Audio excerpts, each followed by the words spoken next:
normally conditioned American who's been trained to kill, then to have no memory of having killed. Without memory of his deeds, he cannot possibly feel guilt, nor will he, of course, have any reason to fear being caught. His brain has not only been washed, as they say, it has been dry cleaned.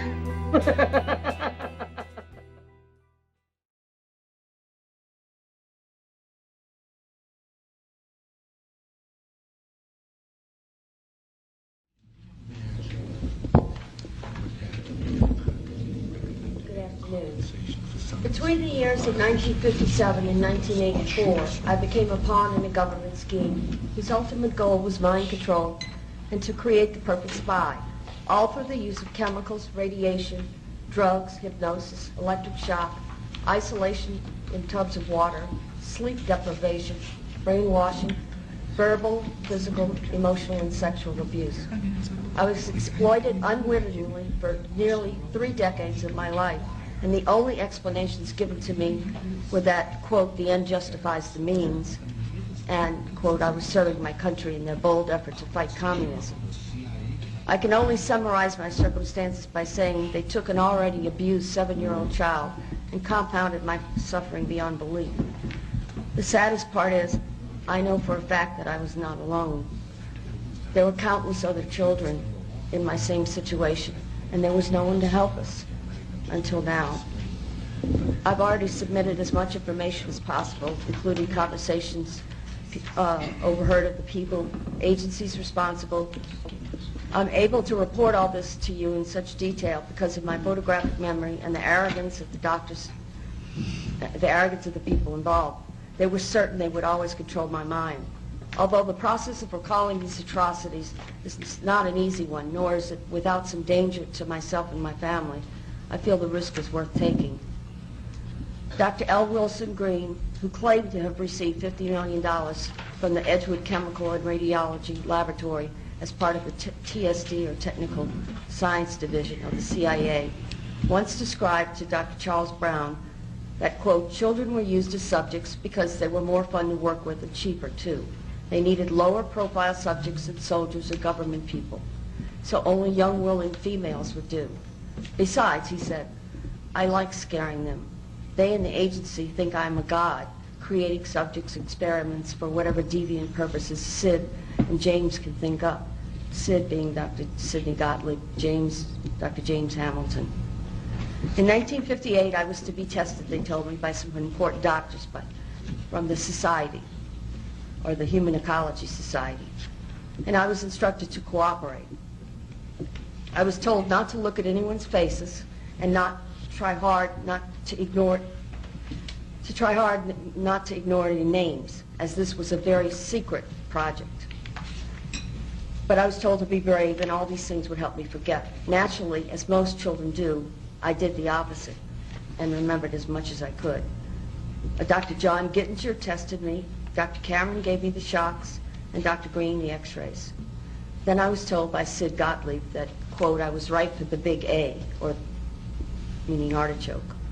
By the time I left to go home, just like every time from then on, I would remember only whatever explanations Dr. Robert G. Heath at Tulane Medical University gave me for the odd bruises, needle marks, burns on my head, fingers, and even the genital soreness. I had no reason to believe otherwise. They had already begun to control my mind. The next year, I was sent to a lodge in Maryland called Deep Creek Cabins to learn how to sexually please men.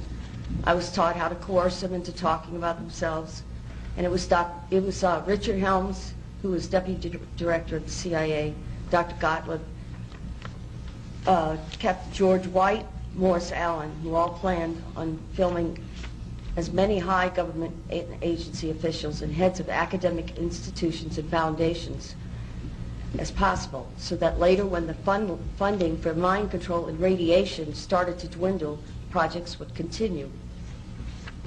I was used to entrap many unwitting men, including themselves, all with the use of a hidden camera.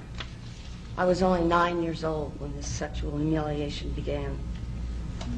I overheard conversations about a part of the agency called ORD, which I found out was Office of Research and Development. It was run by Dr. Green, Dr. Stephen Aldrich, Martin Orne, and Morris Allen.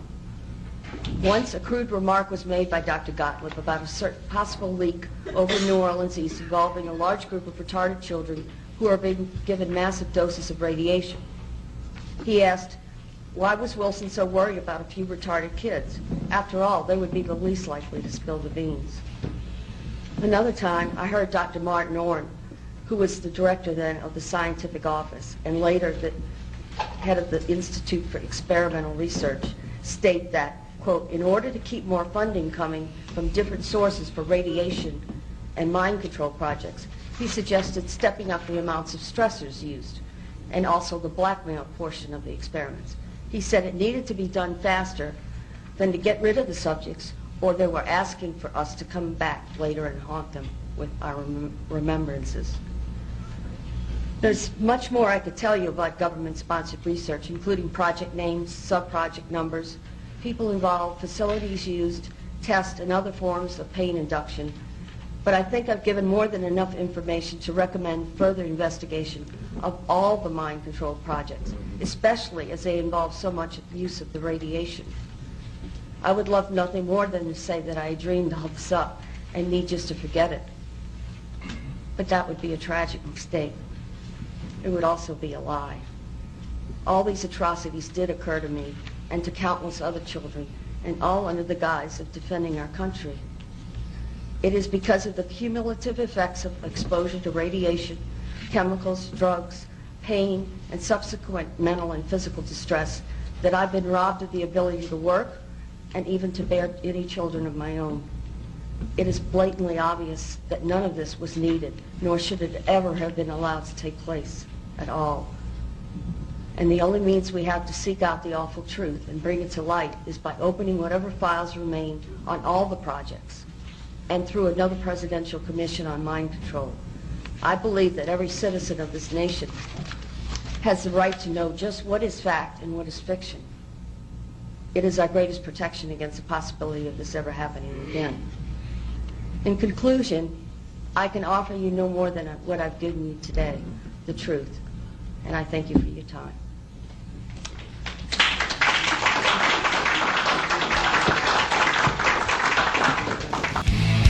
We all want truth.